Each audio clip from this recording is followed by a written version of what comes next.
China is not just the biggest car market on Earth. It is the place where the global car industry is being rebuilt in public. In 2025, China sold about 34.4 million vehicles, more than any other country, and new energy vehicles moved from the future into the center of the market. Battery electric cars, plug-in hybrids, and range extender cars are now normal choices, not a side story. To understand China, you have to see the whole ladder: tiny city EVs, low-cost family cars, plug-in hybrid sedans, pure electric SUVs, state-owned giants, export brands, phone company cars, premium smart EVs, luxury MPVs, rugged off-roaders, and the petrol cars that still have buyers. At the bottom of the market are the small electric cars that made EV ownership feel ordinary. BYD's Dolphin Surf and similar city EVs are important because they bring electric driving into daily use, school runs, delivery work, short commutes, and first-time buyers. They are small, but strategically they are huge. Then comes the mainstream family car battlefield. This is where Chinese brands became dangerous for the old car industry. BYD does not only sell pure EVs. It sells plug-in hybrids that let buyers drive electrically in town and keep petrol backup for longer trips. That formula works because it lowers running cost without forcing every household to trust charging infrastructure immediately. The pure electric side is just as aggressive. Cars such as the BYD Seal show how quickly Chinese brands moved from value cars to polished global products.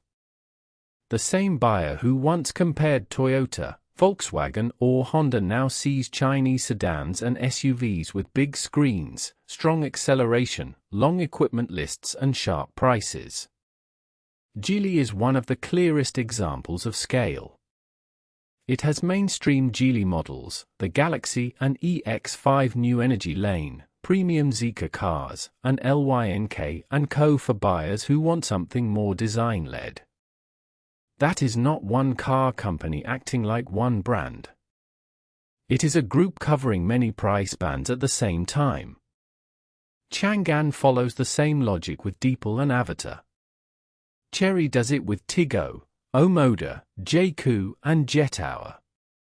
SAIC uses milligram to sell Chinese-built EVs in markets where the milligram badge already has recognition.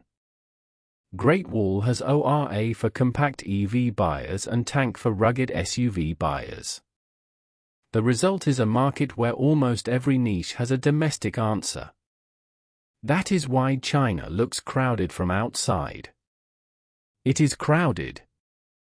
But the crowding is the point. Brands compete in mini EVs, hatchbacks, sedans, crossovers, 7-seat SUVs, MPVs, off-roaders, and executive cars at the same time. Each new model pressures the last one on price, range, cabin technology, and software.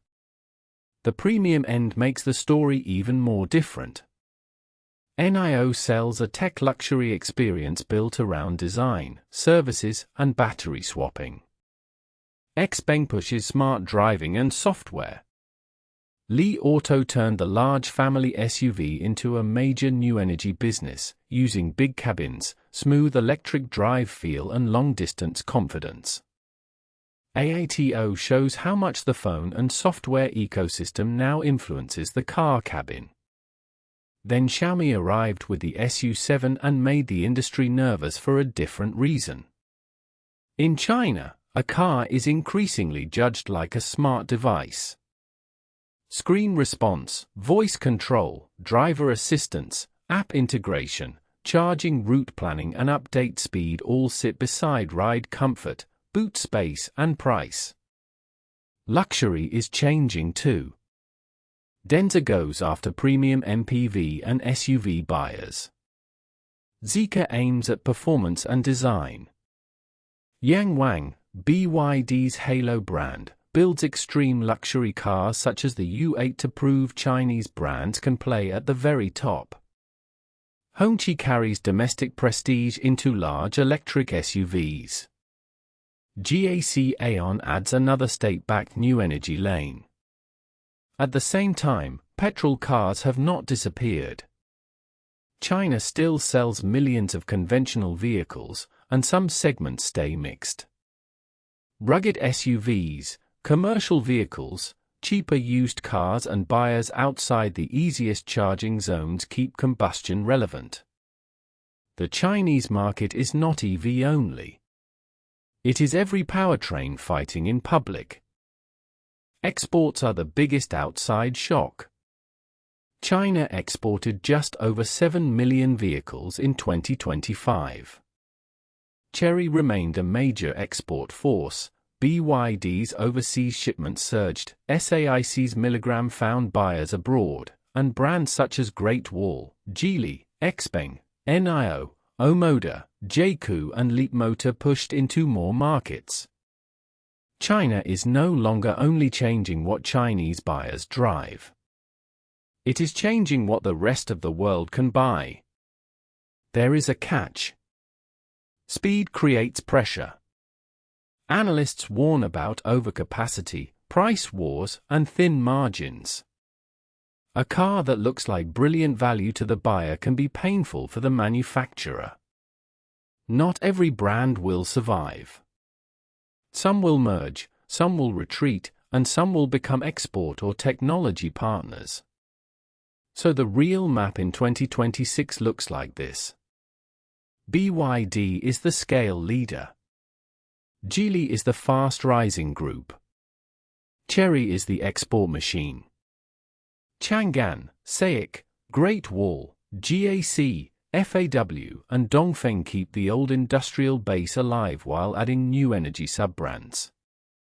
NIO, XPENG, Li Auto, Leapmotor, Xiaomi, and Huawei-linked brands fight for the smart car customer.